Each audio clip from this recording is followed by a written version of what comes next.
Le bilan s'est alourdi au Brésil. 56 personnes sont mortes et 67 ont disparu lors des pluies diluviennes de ces derniers jours.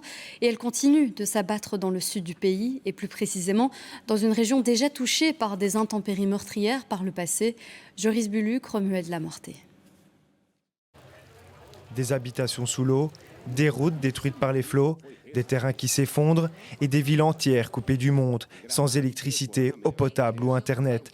À Porto Alegre, capitale de l'État du Rio Grande, le décor est apocalyptique. Dans cette cité d'1,5 million d'habitants, les gens sont sous le choc. J'ai 53 ans et c'est la première fois que notre maison est inondée. Elle n'a jamais été inondée auparavant, nous n'avons jamais pensé que nous allions vivre cela.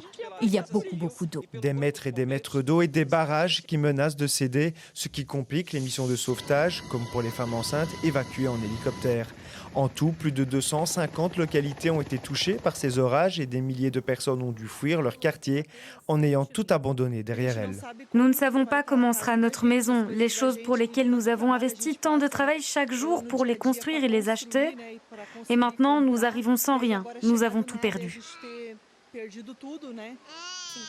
Sur place, la solidarité s'organise. Nourriture, vêtements, produits d'hygiène, les dons affluent et des bénévoles viennent en aide pour le tri. À d'autres endroits, comme ici, nous sommes prêts à accueillir des familles et nous recevons également des dons de civils. Les autorités ont réaffirmé leur soutien aux plus de 350 000 sinistrés, mais aussi le caractère inédit de cette tempête. Jamais auparavant dans l'histoire du Brésil, il n'y avait eu une telle quantité de pluie en un seul endroit.